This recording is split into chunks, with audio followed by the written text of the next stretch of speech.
time to cut off all communication with the outside world. Dust off your old VCR and gather your collection of mixtapes. Then tease those bangs, put on your favorite pair of leg warmers. The nostalgia bug has bitten, and we're here to scratch the itch. I'm Odell. I'm Erin. It's time to go back where we belong. Howdy, kids. We're back again, and we're traveling back to 1984 again. Mm-hmm. This is my second movie that I've had from 1984. And they're just within like a few weeks of each other, because that last one I did was Splash. It was in March of 84. Which was a brilliant movie. Today is I'm amazed April. that I am still talking to you right now after this movie. Today's movie was quintessential, and we'll talk more about like what was going on with movies back in the early 80s. Mm-hmm. This was the quintessential early 80s. Like everything about it was, you could only get away with some of the shit that was done in this movie in the early 80s. Yeah. That's it. Like, that's why I love it, is because it is such a timestamp. I will say my oldest daughter came in while I was watching this movie. Uh-huh. And it was in the hot bod contest. And she was like, "What was wrong with you guys?" That's her reaction. We had to it. no smartphones. We had nothing. That's how we entertained ourselves. Yes. Spring break, which we'll talk more about that in a bit. Oh, I was 12 years old this year, finishing up 6th grade, which we talked about 3 episodes ago. So if you want to find out other things that was going on with me back in 1984, just listen to episode 3 when we talked about Splash. Yeah. Yeah. Same with me. I mean, I was... this came out in April, right? Yeah. So I was 6 years old. No. Oh my God. Was I 5? I was 5 turning 6 that year. Yeah. Just turned 12. Both my parents had just gotten remarried. That's really all that was going on in my life. My brother became a total asshole that year after my parents' divorce and remarriages. But yeah, that's really all that. I mean, I definitely was not seeing Where the Boys Are. No, and I didn't see it until like junior high. It was a couple of years later that I saw it. I was like, wait, you were in 6th grade. Right. When is junior high? That's 6th grade, right? 6th grade was still elementary for where I went to school. Through 6th grade was elementary, and then junior high was just 7th and 8th grade. I did tell Emma that. I was like, I did not see this movie. And then I was like, Odell, though, like, I think he watched it in junior high. And she just rolled her eyes. She was like, I don't understand. I go, girl, with this one, I don't understand, but we'll talk about that later. So what was happening in April of this year, on April 4th, Winston Smith, in Orwell's novel 1984, began his secret diary in defiance of the totalitarian government. So that's what was happening. Oh. The book kicked off on April 4th, I guess. Yeah. It's been a while since I read it, so I can't say for sure. I think Adam literally just reread that within the last few months. He loves that book. It's one of his I don't think I've ever read it. I read it in college. Okay. April 5th, Kareem Abdul-Jabbar broke Wilt Chamberlain's all-time career scoring record of 31,419 points. That's good God. That's nuts. On April 6th, the 11th NASA Space Shuttle mission, Challenger 5, launched. It was the first time 11 people were in space at the same time that they know of. Oh, that just gave me chills, I know. And then on April 8th, the 4th Golden Raspberry Awards were held, and a movie titled Lonely Lady won. I don't even know what. Wait, like the Razzies? I guess it said the 4th Golden Raspberry Awards. Oh, I get. Yeah, I've never thought about what they stand for. Okay. Right. Yeah. I've never heard of fun. Lonely Lady, but I feel like we need to find it and watch it. I don't know, Odell. I don't know. Can I tell you something really quick? Because you remember on our last podcast, like we assigned each other really terrible movies. So my youngest had a friend over and I walk into her room, and they're sitting there watching Sharks of the Corn.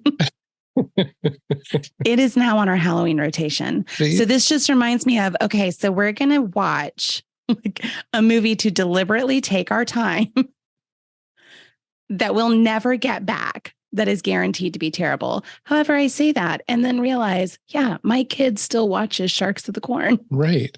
See, that's the thing, though, with this podcast, we're looking at different points in times in the 80s. Not all movies are great.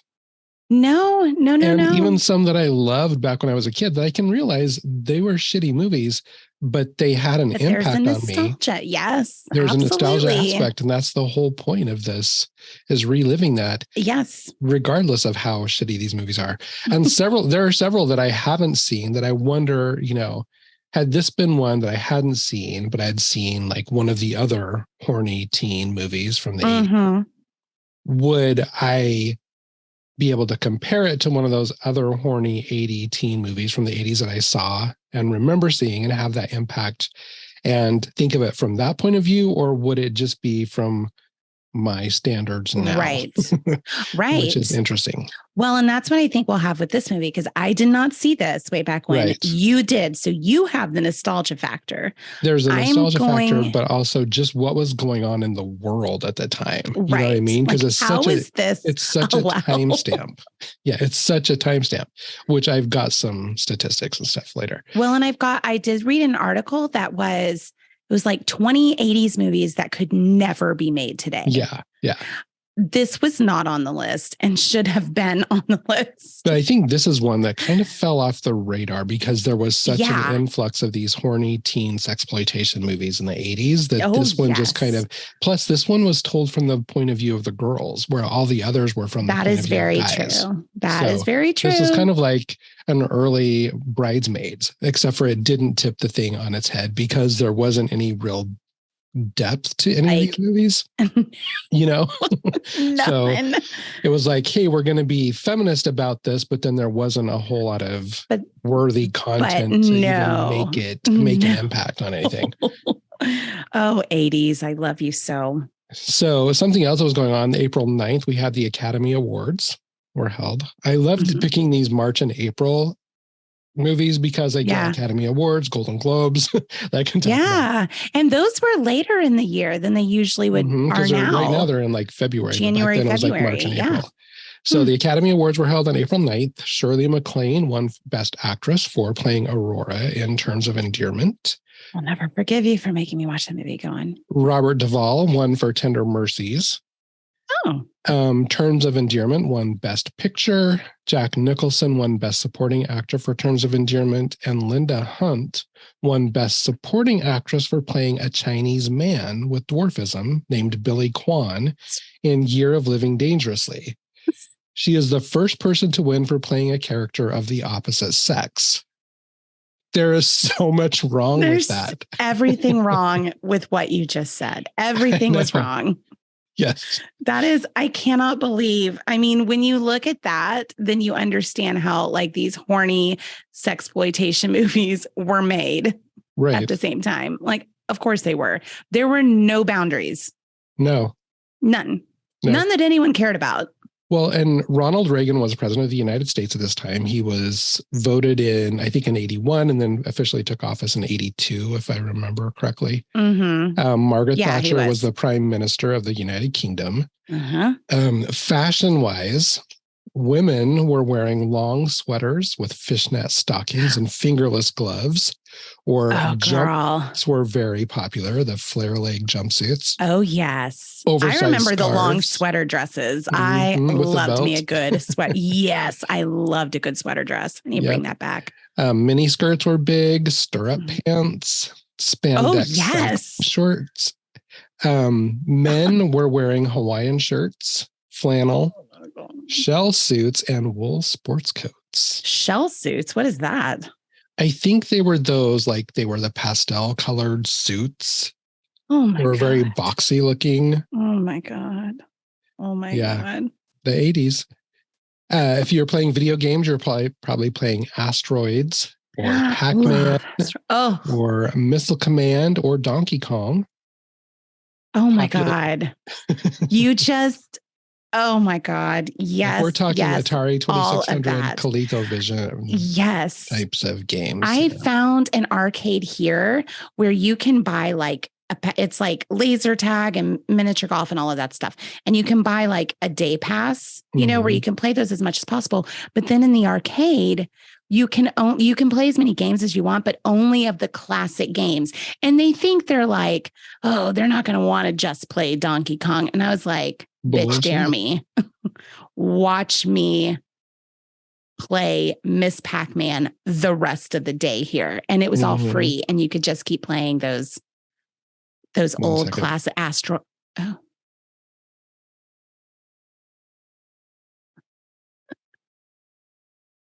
Of course, Amazon, they have a delivery window and they said, we'll be there around 1 o'clock. Oh, sure. At 11, we'll just go, which I'm not complaining that they delivered my package.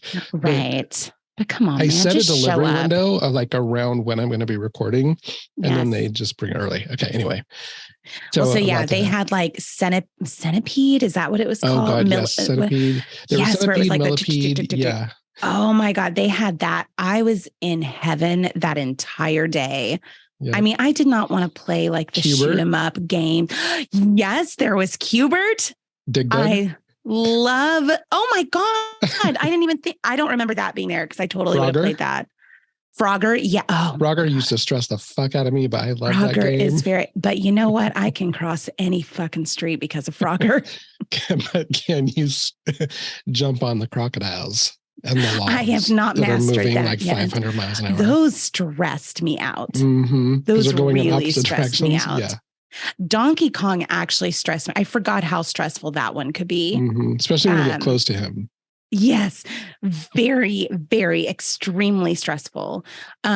Cubert, I forgot how much I love that one. And please, the Pac-Mans. Yeah. Y'all, oh, what is that? Galaga? What is it called?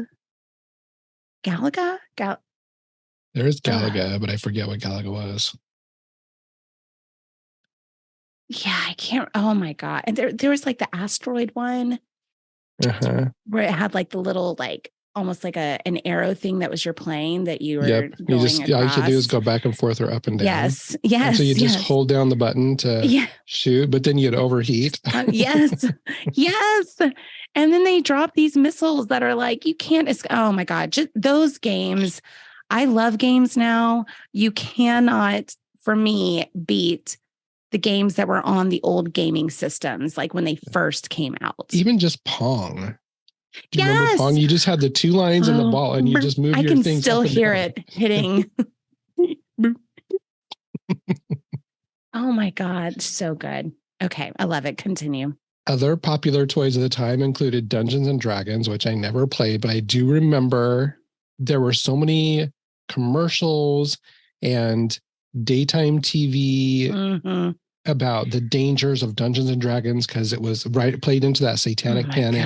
Yes. I think Tom Hanks even did a made-for-TV movie where he got obsessed with Dungeons and Dragons and what the hell? Well, and that's still around and just as big. I have so many students that are in Dungeons and Dragons Club. Yeah, like clubs that are around schools and things like it's nuts. We also had Cabbage Patch Kids, Space Legos. Never had those. What?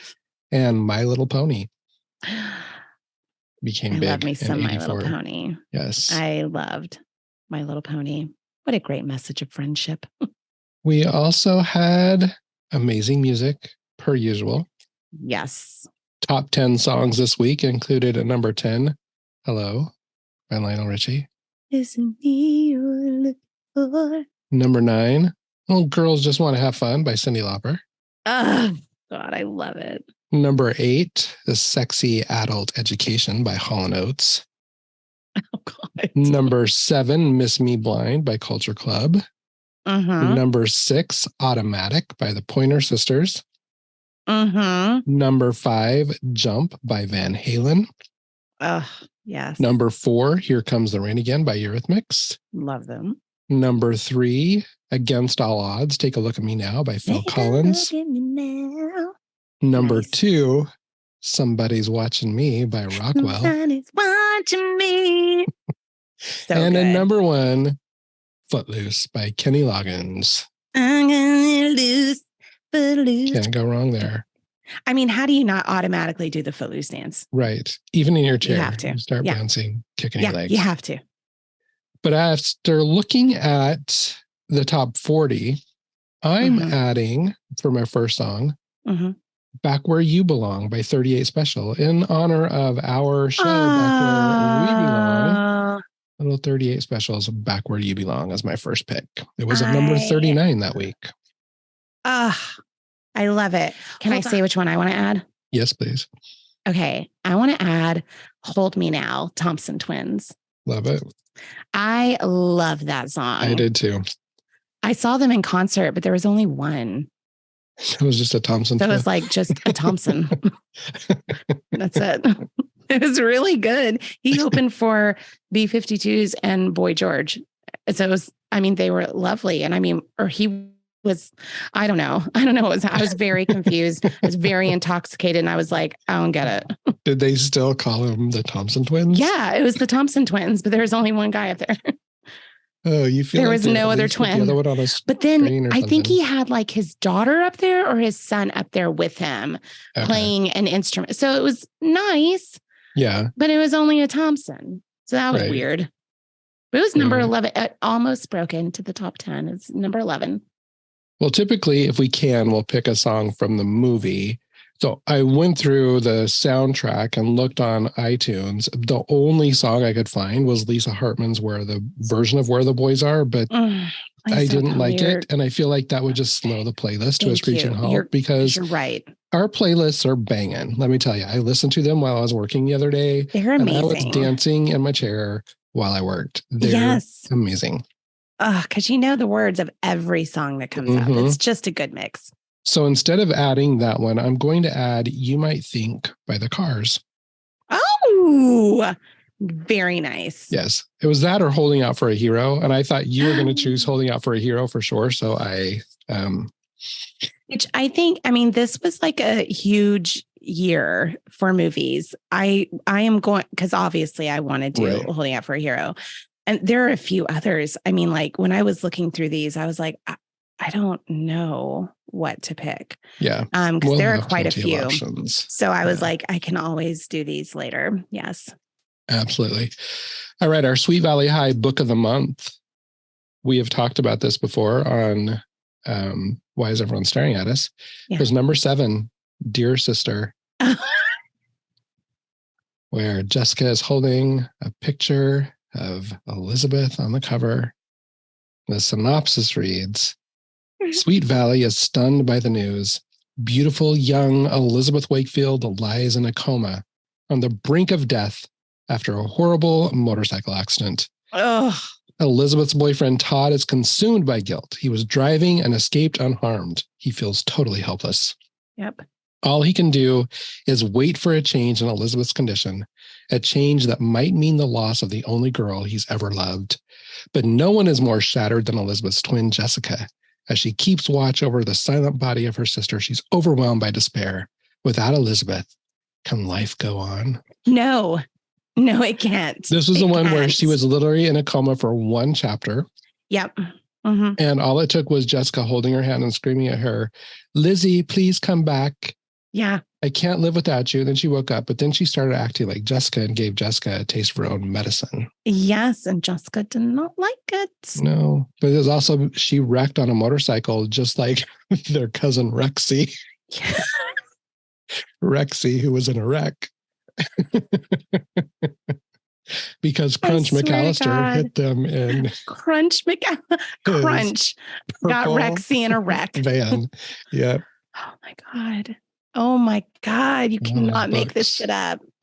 Someone can, but that is just, God, I love those books. That Saturday, after our movie was released, Michael Douglas hosted SNL. It was his first and only time hosting. Oh, that's interesting. I know. And he's been around for a while. So you think that in that amount of time. What movie was he doing at the time? I think Romancing the Stone had come out in 84, which is that's a great movie. Denise Williams was a musical guest, and she performed Let's Hear It for the Boy and Wrap It Up. Oh, love it. This season, the cast included Jim Belushi, Robin Duke, Mary Gross, Brad Hall, Tim Kazurinsky, Gary Kroger, Joe Piscopo, and Julia Louis-Dreyfus. I didn't know she was on Saturday Night Live. I remember reading that she was on it. I didn't watch it back then. So. I didn't watch it back then either because it was after like the classic cast. This was one of those years where I don't remember my parents watching it. Yeah. Where I feel like it just kind of fell, like every few years, they just don't get a cast that jives together. And then they find like the perfect cast. So I feel like this was one of those years. Yeah, I never really got into Saturday Night Live until I was in later in high school and college. And that's when I got into it. Yeah. All right. I remember it always being on at my dad's, especially. He loved watching it. Yeah, my grandparents would watch it. And I remember watching the Conehead episodes or skits when they would be on. That's really all I remember. All right. Last thing we'll talk about before the break is the Happy Meal toy of the month. It was the Fast Mac car. It was one of those cars you could pull back and then let it go and it would move on its own. There were 4 different ones. We had one that was Ronald, one that was Birdie. Then we had the Hamburglar.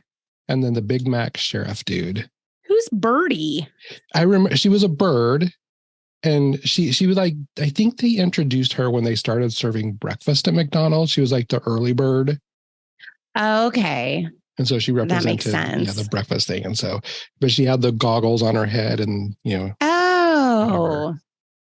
Okay. That does sound familiar. Yeah, that was definitely not like a regular. That was no Hamburglar. No, because we had Hamburglar, Grimace, and Ronald, which were the staples. Those were the big ones, yeah. And then you had the Fry Guys that came along. Yes. And then you had Birdie, and then you had the sheriff who was like the Big Mac, who was always chasing the Hamburglar. Anyway. Oh, yeah. I do remember that. So that's what we got. All right, let's take a break.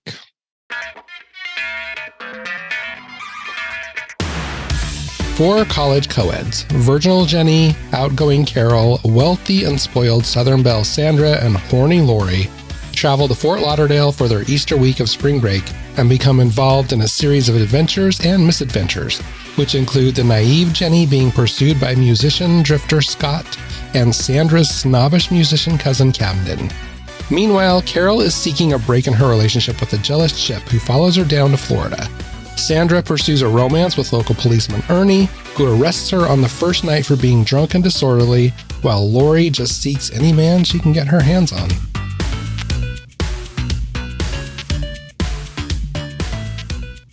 Yep.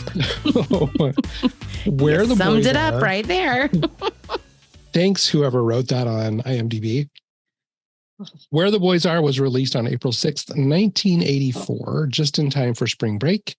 It was the first movie released under the TriStar Pictures banner. Oh. The first movie, this frickin' TriStar. That's what you hung your hat on. Okay. All right, TriStar. The weekend before this movie released, our top 10 movies were at number 10, we had Racing with the Moon. No idea what that is. Oh, that's the... I do remember that one. I know that name. Oh, no, I'm thinking Paper Moon, Tatum O'Neal. Never mind. Continue. At number 9, we had a little Children of the Corn. He wants you too, Malachi. Oh, my God. That movie is... At number 8, I do suggest Sharks of the Corn instead of Children of the Corn because it is just as good, if not better. But not Terror at Blood Fart Lake. At number 8, we have Tank. Vaguely remember that. I think it had James, what's his name? I forget his last name. That doesn't number 7, The Ice Pirates. I remember the name, don't remember the movie. Mm-mm. Number 6, Against All Odds. Never saw it. And number 5, we had Footloose. At number 4, Romancing the Stone. So yeah, this came out at the same time. Number 3, Splash was still hanging on. Oh, love it. Number 2, Greystoke, The Legend of Tarzan, Lord of the Apes. And the number 1, another horny, raunchy sex comedy, Police Academy. Oh, yeah. The first one? Uh-huh. Okay. So this movie opened at number 6 the week that it was released. Okay. Also opening that week was Moscow on the Hudson. I think that was Robin Williams, right? Right. I honestly don't remember that one. I don't think I've ever even heard of that one. Then we had Up the Creek, which I'm pretty sure is another raunchy sex comedy. And then the Rick Springfield-led Hard to Hold. Oh my God. I've seen. I have a copy of. I used to be obsessed with Rick Springfield. Loved that soundtrack. And I remember seen him that movie lately? No. He looks even better than he did. He is a gorgeous, ridiculously beautiful man. I remember. Now you would if you had a crush on him before. Oh, I did. Girl. He was Dr. Noah Drake on General Hospital for a while. And Demi Moore was on there too. I think that's right. At the same time. That's right. But I remember watching Hard to Hold, and there's one scene where his fans are chasing him down the hall, and all he's wearing is a towel, and his towel falls off, and you see it. This movie, Where the Boys Are, was written by Stu Krieger and Jeff Burkhart. Okay. Krieger also wrote The Land Before Time. Wait. Stark contrast there. Wait a second. Horny college. The guy who wrote Where the Boys Are also wrote Land Before Time. Land Before Time. That does not track at all. That does not make any sense. Jeff Burkhart has a writing credit on the 1981 Brooke Shields love story, Endless Love, which was kind of a Romeo and Juliet-like story. Mm-hmm. This movie was directed by someone named Hy Averbeck. Mostly directed TV shows. Most notably, he directed 20 episodes of the TV series MASH. Okay. So this movie is rated R, has a runtime of 1 hour and 34 minutes. It had a budget of, I think, I didn't write that down. It was like 1.6 million or something like that. Oh. It made $3.6 million its opening weekend and went on to gross $10.5 million. Okay. Not a whole lot of action on this one over on Rotten Tomatoes. No? No critic score. It has a 29% audience score, but there are only two reviews. Roger Ebert did review it, and he called it an exercise in exhausted cynicism. I'll agree. This is not a movie that's going to win any awards, for sure. No. It is, though, a movie that, as I said earlier, it embodies everything cheesy and decadent that the early 80s had to offer. Like, there were so many of these movies at that time. The leads are horrible actors. Horrible actors. Oh, my God. The only two that could there were 3 people that could act. That was Lorna Luft, the woman who played Sandra, the Southern Belle, and then Louise Sorel, who played her aunt. And I call her out only because I love her, because she was on Days of Our Lives. But everybody else, that makes a little more sense, was horrible. Like, so bad. Lisa Hartman giggled her way through all of her lines. 90% of them she was giggling. So bad. The dude who played Scott, he was also on Young and the Restless back in the day. He was horrible. It was like he literally had someone with a cue card standing behind whoever he was talking to. Yes. Yes. Freaking awful. Horrible. And Camden, I don't know what choices that dude was making. He was like awkward, but then I couldn't tell if he was like, playing him as autistic. Accent?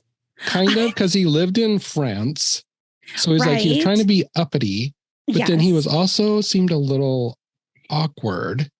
He was like uncomfortable. Well, I think it was such a caricature of so many different if you think things, of lifestyles of the rich and famous, like almost a caricature of Robin Leach from that.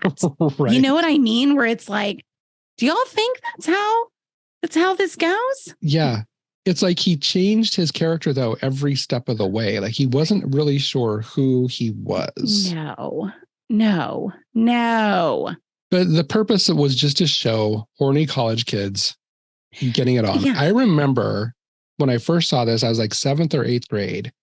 And as you know, I've said this many times before, I grew up in a very, very small town where nothing happened. Right. Like the only thing I did, my exciting day or my exciting time of the week, we would go into we'd drive 30 miles to get movies, rent movies. Mm-hmm. By the time we got there, the good ones were gone. So we got things like Where the Boys Are. Yes. And all of the B-level movies is all we got. And so we'd bring those home. And my escape was watching movies.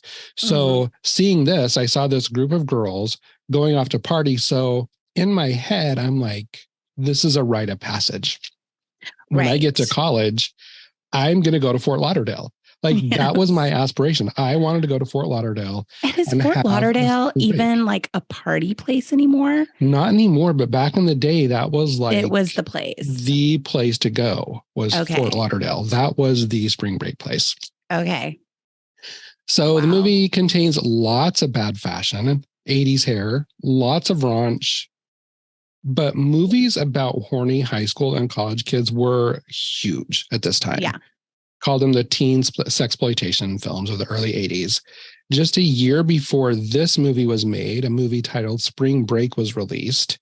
It made $24 million at the box office.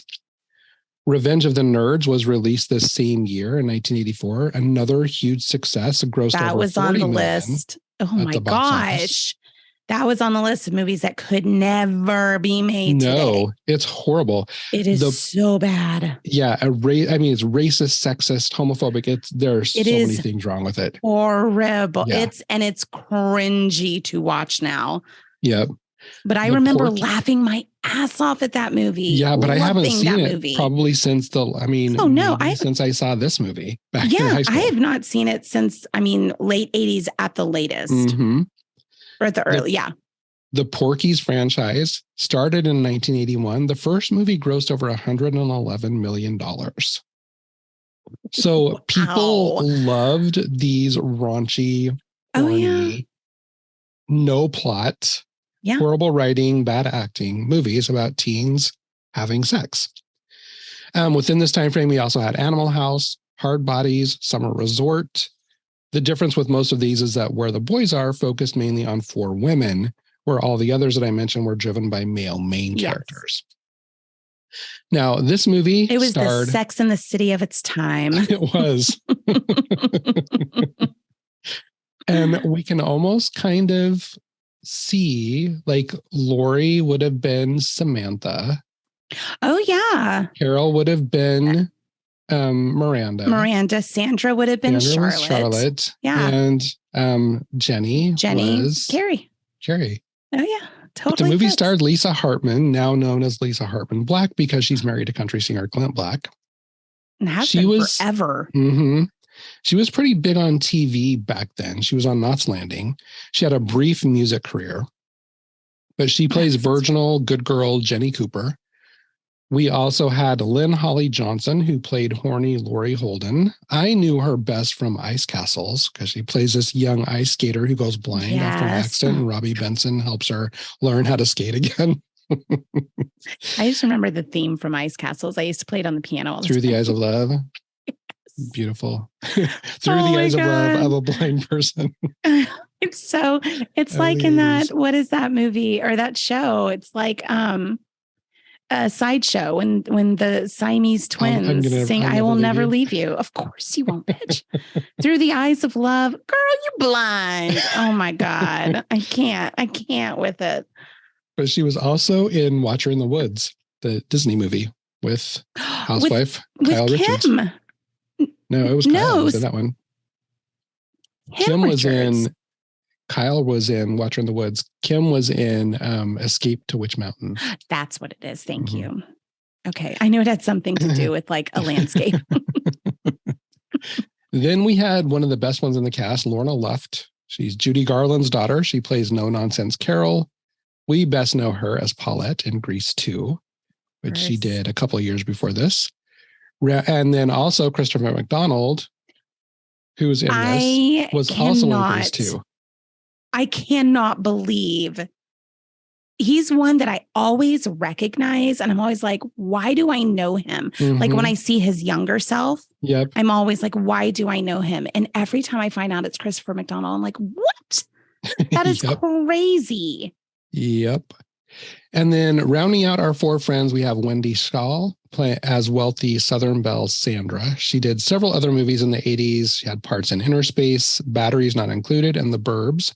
She also provides the voice of Francine Smith on the animated series American Dad. Then rounding out the cast, she's done a lot of voice work over her career. Wow. Yeah. Okay. So rounding out the cast, we had Russell Todd, who's kind of hot but cannot act for shit, as I mentioned earlier. He played Scott the hitchhiker, who becomes infatuated with Jennie.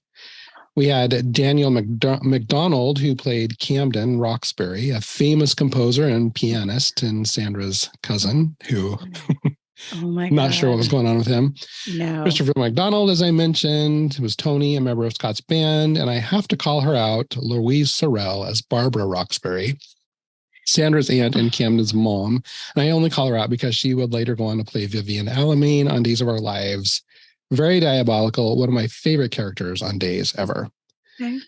So we don't typically do this, but I want to because this isn't a well-known movie. So I'm going to do a bit of a plot rundown and we'll talk about some of the ridiculousness that was going on. So the movie starts, Carol and Chip are bumping uglies.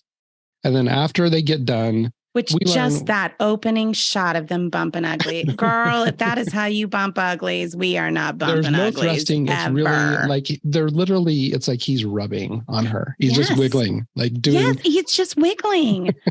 There's just a wiggle. I guess we caught it right at the very end when he's like, I guess. Do you like the visual? Trying to get it out. I don't know. Trying to keep the rub out. I don't know.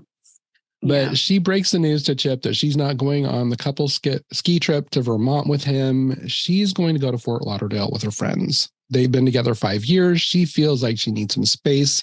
He's not happy with this. No, he's not. She goes back. He's a fucking psycho. But please continue. He is very psychotic. So we meet the other girls. Jennie doesn't think she can go because she has a term paper coming up, but Sandra promises to introduce her to her famous composer cousin, Camden. Jennie's obsessed with him. So she agrees. The girls are off and on their way to Fort Lauderdale. They pick up a hitchhiker. Dude's name is Scott. He's immediately infatuated with Jennie, like literally jumps in the back of this car with Jennie and Carol and can't stop staring at Jennie. Creepy, honey, creepers. Calm down. Everyone calm down. Right. But it was the feathered bangs, Erin. Did you see the feathers in her bangs? I saw the feathered bangs. I mean, when you can get your bangs. I owned those feathered bangs. But Lori, horny Lori, is the one who stopped to pick him up because he is an SA. Major SA. Oh, yes. Wait, hold on. Stud alert. That's right. Oh, I cannot. But we learned that Scott was also a student at whatever fictional university they were at one time, but he's took a break to see if he can make it with his band. And he's traveling to Fort Lauderdale to meet up with his band. Yes. So they get there. The hotel is scuzzy as hell, but Lori insists it's fine because they won't be spending much time there. I did like where Lori's unpacking. Carol asked her, "What have you got in your suitcase?" And she says, a bottle of 150 proof rum, birth control pills, some Midol, my father's American Express card, king-size bottle of Alka-Seltzer 2, one sexy black teddy, something of grass, and a quarter just in case I have to call home. I think that'll get me through the night. Carol goes, "That'll get me through the rest of my life." Yes. So the girls go to the beach. While they're there, a cop patrolling the very busy beach, like this beach is packed. And he goes up and he says, looks like looks like this group is new to town. How did he pick out four girls out of 5,000 people? And you look like you're new to town. I need to give you some warnings here. I guess that there are normally 4,996 people. And then he was like, oh, wait a second. I don't recognize you. I haven't counted you before. This is also when we learn that Psycho Chip has decided to stalk Carol he ditched the Vermont trip and him and his buddy went to Fort Lauderdale to keep an eye on her.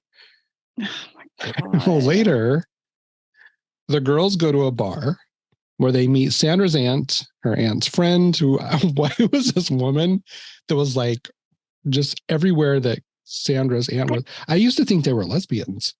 I really wondered, is this the woman who was like, oh, come on, give your mom a kiss on the lips? Yes, the blonde woman who always had a martini that was walking around with, it's like he didn't have a dad. I thought that they were lovers. I think that they were. And then, but then she ends up fucking Chip. So maybe she's bi, whatever. Yeah, I don't know. So I'm just thinking about it gives me a headache. Camden and Jennie headed off. So Camden leaves, but not before inviting Jennie to his charity concert that he's playing at. And he's going to introduce some new music that he's been working on. Mm-hmm. So the girls stay, they proceed to drink. They get Sandra super drunk. She proceeds to do a strip tease at the bar. She also... I love her flipping over in the bar. I love her. I'm going to bite his butt. I'm going to bite somebody's butt. Oh, God. So Jennie, Scott's still infatuated with Jennie. He saw her talking to Camden, has Google eyes for Camden. He's jealous. He ends up leaving with her. Camden was very like, oh, thank you, waiter. But we don't need that. He wanted, can I have some Dom Perignon? And he's like, do you want some beers? No stinking beer here. We're upscale. We're from France. That's right. So the girls drive back to the hotel. They're drunk. They get pulled over. Now, the officer who pulls them over just happens to be the same guy who noticed that they were new to town on the beach. Of course. He's just looking out for them. Right. Adele. No stalkers in this movie. None. He ends up taking Lori and Sandra to jail because Sandra slaps him and told him to fuck off. Yes. Carol was passed out in the back seat, though. She didn't get taken in, so she's good. Jennie had left with Scott. They're walking on the beach. He kisses her. So this was the most disgusting kiss I have ever seen. He had to be gay. He was not down. He did not know what he was doing. No, that's sweet. Or he'd never been kissed before. I mean, it was horrible. Yes. Oh, yes, it was. So then Jennie and Carol learn that Sandra and Lori are in jail, but they don't have enough money to bail them out. Yep. So they enter Carol in the hot bod contest.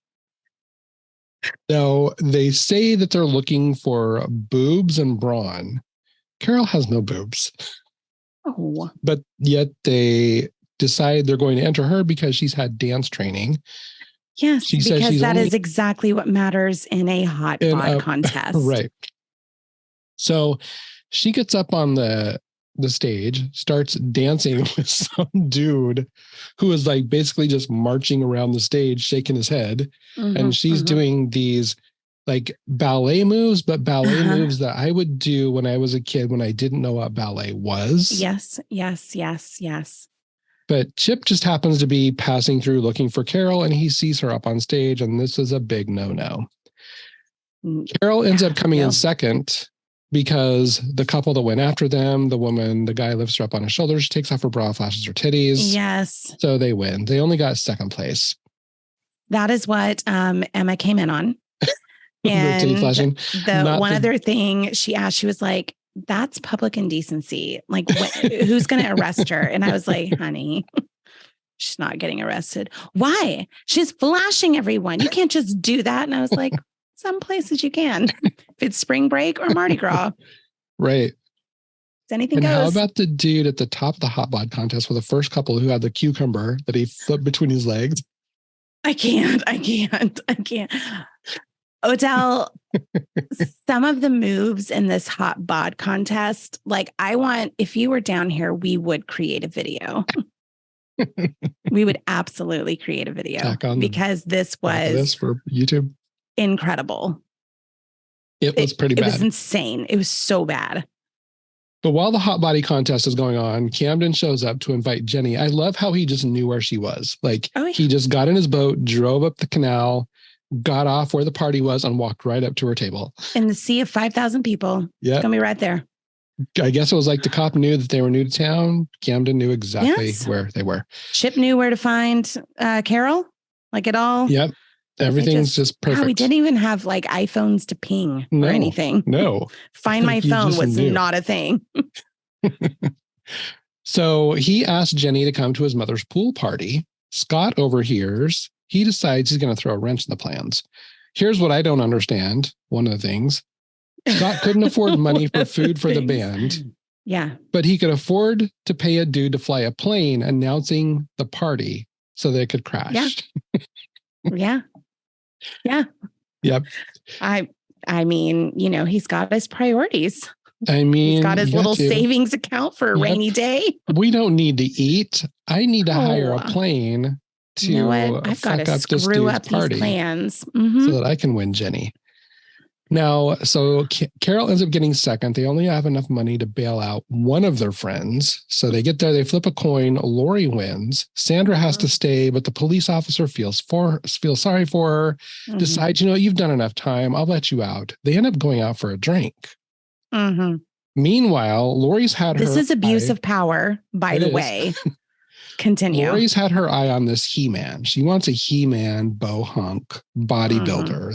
That's what she wants to have sex with. So she's seen this guy on the beach, flirts with him.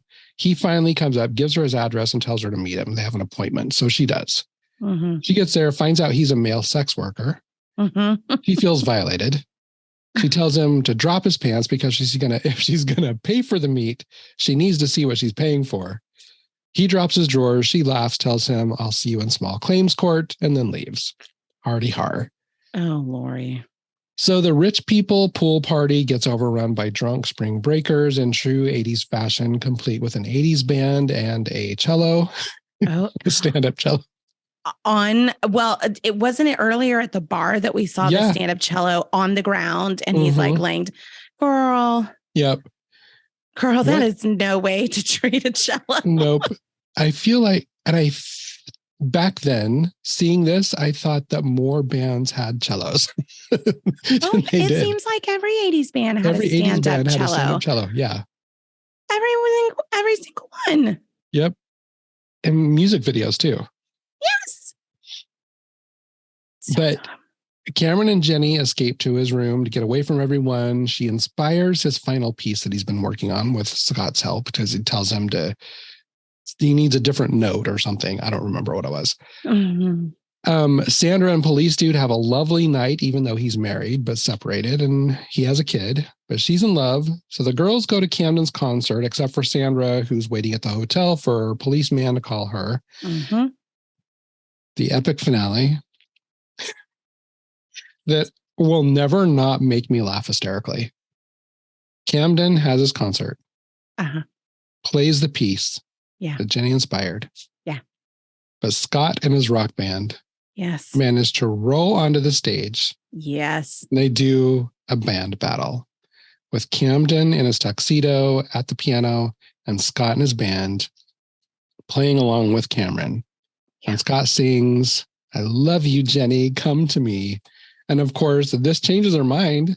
She doesn't want Camden. Obviously. All she needed was this low-life dude who's been obsessed with her. And just a beautiful, she says in quotes, love song. That's all. That's all that's needed.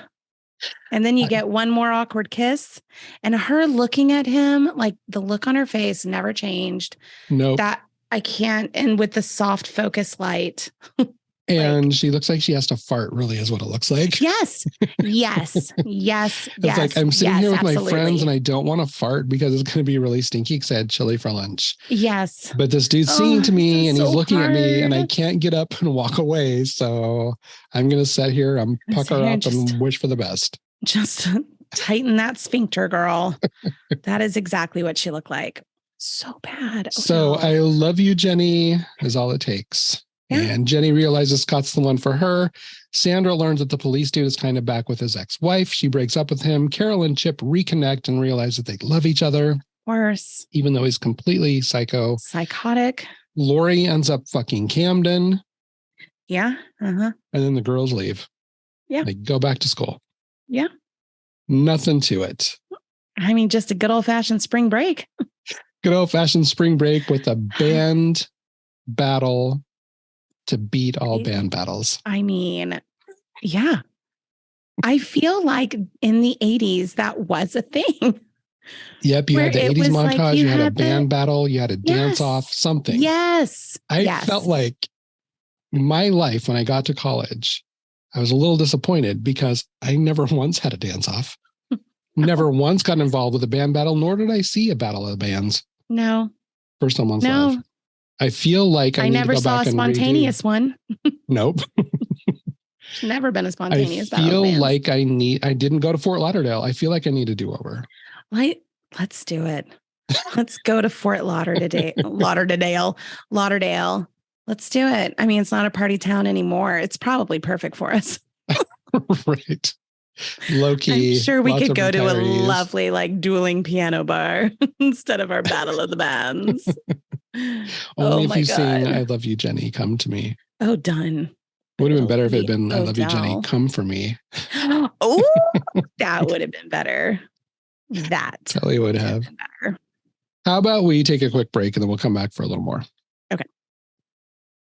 All right. Some fun facts about the movie I mentioned earlier. Lorna Luft, who played Carol, and Christopher McDonald, who played Tony, both previously starred in Grease 2 in 82 together.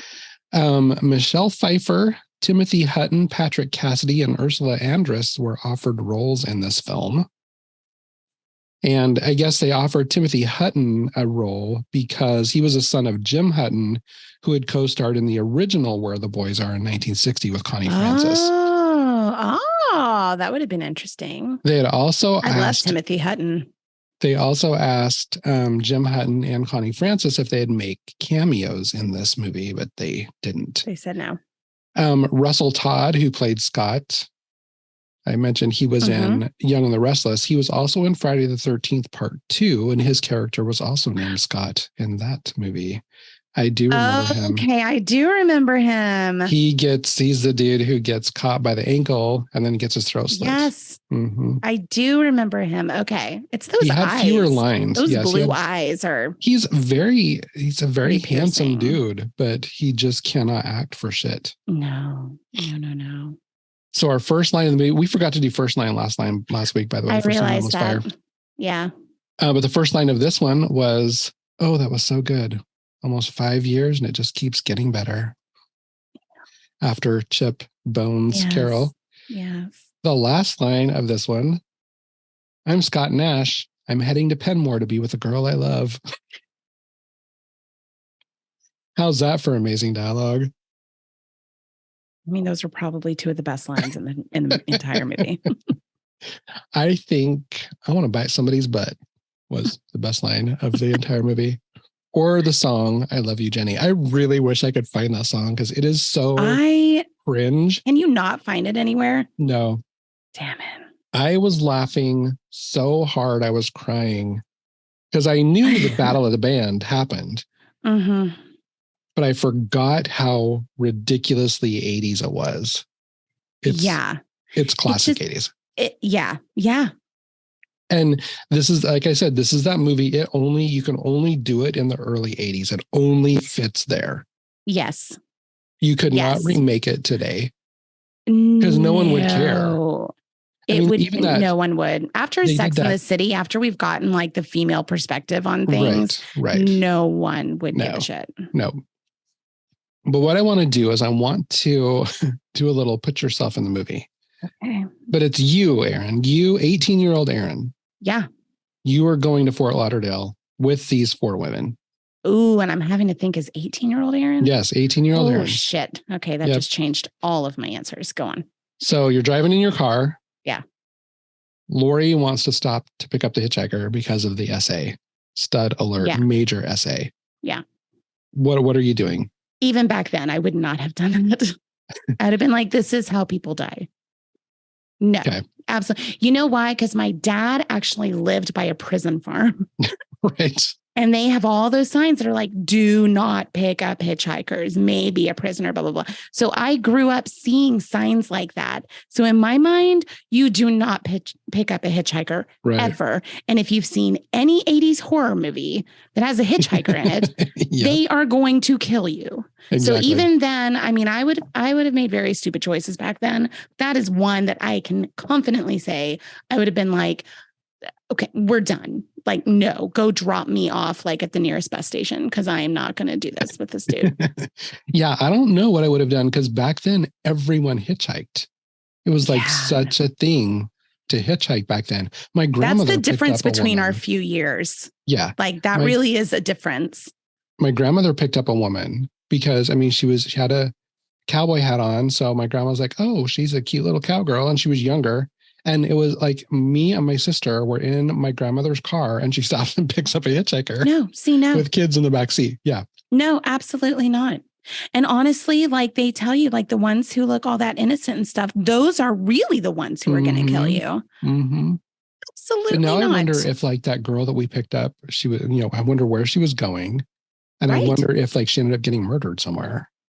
And Odell, seriously, like even if it was a child, I would put like now, thank God we have phones. We did not have cell phones back then. Mm-hmm. But now I don't think I would pull over to keep an eye on the child.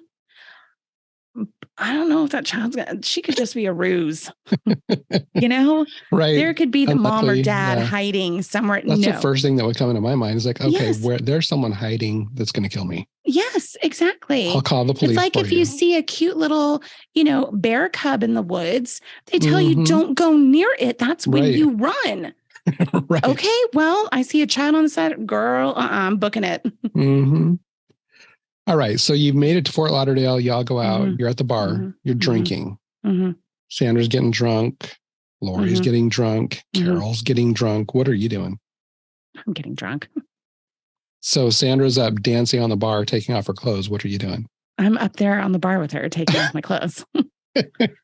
Absolutely. Absolutely. I would be up on the bar. I don't know that I'd be stripping. I don't think that. And once I saw her moves, I would probably like just slowly slink off the bar to be like, okay, I can't do this. Or I would have fallen off by that point. So do you get in the car when Lori's driving home? Unfortunately, I would. Wouldn't even think about it. Especially back then, I would not even think twice about it. With the police officer, are you approaching him or are you just sitting ordering a cherry Coke? Yeah. No. The police officer, because I remember getting pulled over once when we had been drinking and we were underage. And I remember that sobered me up so fast. Right. Just to be pulled. I would not approach him. I would be quiet and just do whatever he says. Okay. Like in our situation, we had to pour out all the alcohol in our car, which was so hard to get when you're underage. Right. But we had to pour all of it out. And then I think he followed us because we were like, the house is right there. And he followed us to the house, but didn't like write us up or tell parent or anything. I mean, it's actually very, very cool of him at that time because that would have been horrifying. But I definitely, seeing a cop pull me over, and especially when they crashed into like a tent, like an outdoor restaurant thing or whatever. Mm-hmm. It was in front of the hotel, I think. No, I would sober up so quickly and just do whatever he said. So hot bod contest rolls around. Are you asking me if I'm going to join it? Yeah. And they say, Aaron, no, you got the titties. You gotta dance. I would say y'all can all go, Sandra can go fuck herself or Lori. What if it was me and Kathy in jail? Girl, I will find a way to get the money that does not include me showing my titties. I would never leave you guys there. And I would never flip a coin to see which one I'm going to get out. No, you just take Kathy and you think I can manage. I'll be like, he's gay. He's going to love prison. No, you would both be gay. There's no way I would leave one of you in there unless you had pissed me off. I'd be like, let's wait like 8 hours. Okay, so the makeout scene with the inflatable doll. Are you giving instructions or are you the one making out with the doll? I am not making out with the doll. And I don't want to give instructions either. You know what? I would be reading a book over in the corner. I am not giving instructions. I am not touching that doll. No. See, I'd be videotaping it for something to laugh at later. To laugh at later. To make fun of you. Yeah. Yeah, no, I can see So, pool party at the aunt's house when the band crashes and everyone takes over. Where are you? I'd be with the band. I would absolutely You'd not be up running front with the lady, the old lady who takes off her dress, who has the titties wrapped up. Absolutely. That is what was exactly that contraption she had? I don't even know what that was. It was so scary. I don't know. Okay. No, I don't know. But no, I'd be with the band. I'd be in the crowd, loving the fact that it was crashed. And yeah, I'd be perfectly fine. So what about at the last of the epic 80s piano band battle? What are you doing? What's your response? I would lose my shit. I would lose my shit.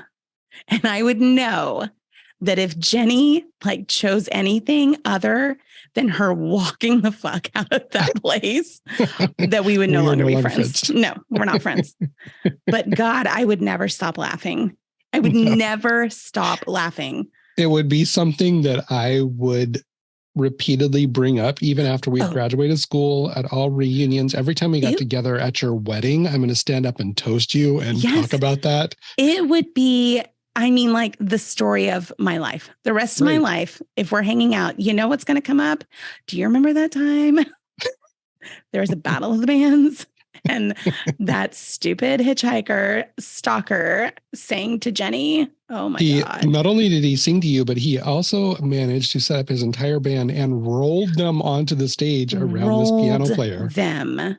And the pianist was able to be standing up and jamming out, no, look at me. When he kicked his piano bench. I can't fucking even, man. And then he was just standing there in the middle of the stage going, what do I do? And Christopher McDonald runs over there and nudges him with his elbow. He's like, dude, just play your piano. He's like, okay.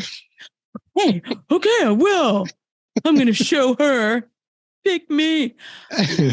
Odell, you know that if we were there together and we had our friend Jennie who was sitting there, we would lose our shit. We would lose our shit, but we would also push Jennie to go up there. Oh, absolutely. We'd be like, our friendship's done because this is happening, but make a decision. We got to see this play out. We have to see this whole thing. And not only make a decision, but don't just sit there, run up on stage, make them fight for you, girl. Don't make them come down to you. He does his big ending, which by the way, he didn't even end correctly on. He did the done right after they were already done and then runs down there. Girl, he just rolled out his drum set. And had his band take come off up there. Those pumps and get up on that stage. Get on that stage. Tell everybody who you choose. Yes. Yeah. We all deserve to know that we had to witness it. Oh my God. All right. So that's Where the Boys Are. A cheesy as fuck 80s movie. If you want to see the cheese, you can catch it on Amazon Prime. Or if you're me, who bought a shit ton of 80s Blu-rays because they were on sale one week. Come over to my house and we'll watch it with some edibles. Nice. All right. It's trivia time. Oh, God, that's right. Yes. Okay, hold on. I grabbed a couple of cards here. Let's see if I can read. Okay, yeah. All right. Are you ready? I am ready. Get the timer closer. Okay. What country passed the 1 billion mark in population on its mainland in 1982? India. That's your final answer? Yes. China.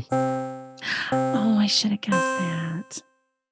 In what 1984 movie do the Eckert brothers defend their home soil from Soviet soldiers who had invaded? Oh shit.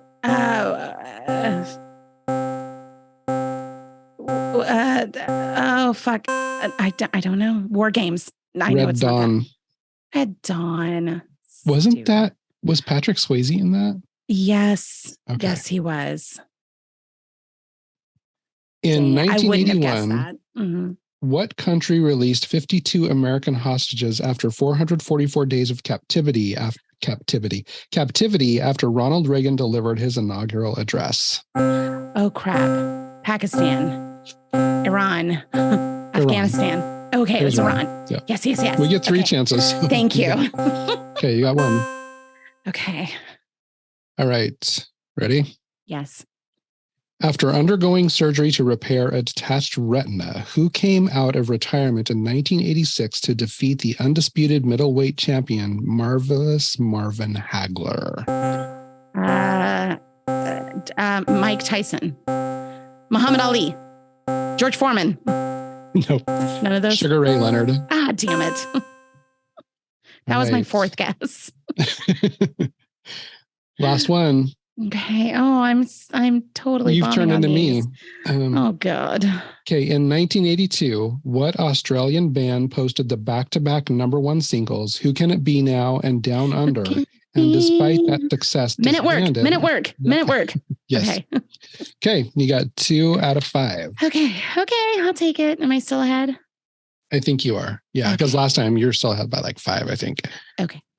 All right. All right. Last thing we need to do, we got to spin the wheel to find out what my next movie will be. Yeah. I'm going all the way back.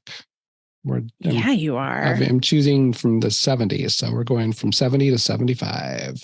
And you want me to shuffle 3 times. Is this correct? Yes. And then we have to spin 3 times too, because we have to. Yes. All right. It's spinning. It's spinning. All right. Your first one. Herbie Rides Again. Adele. Okay. Let me. 1, 2, 3.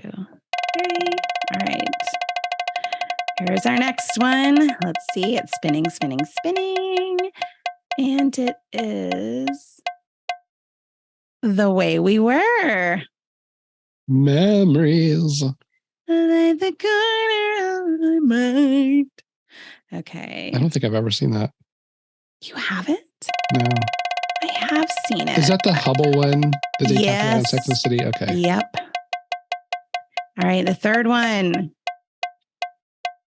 Oh, play Misty for me.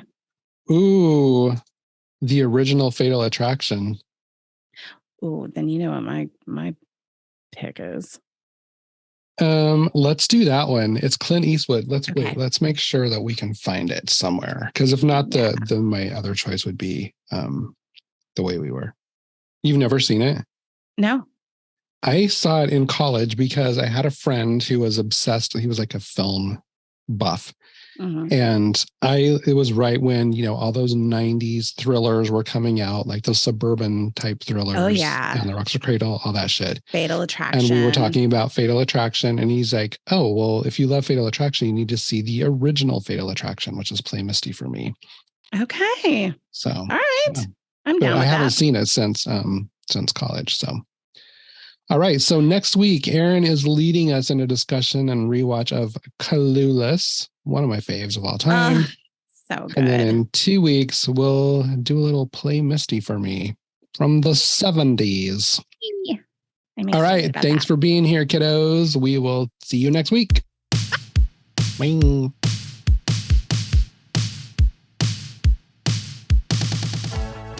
Thanks so much for listening. Please be sure to tell all of your friends about us, especially any fellow Gen Xers. And don't forget to follow us on social media and your favorite podcast app. And be sure you're set to auto download so you never miss an episode. And while you're there, leave us a 5-star rating. Don't forget to visit backwherewebelong.com to gain access to our ultimate playlists, pick up some merch, and do a deeper dive into all of our episodes. Thanks again. We'll see you next week.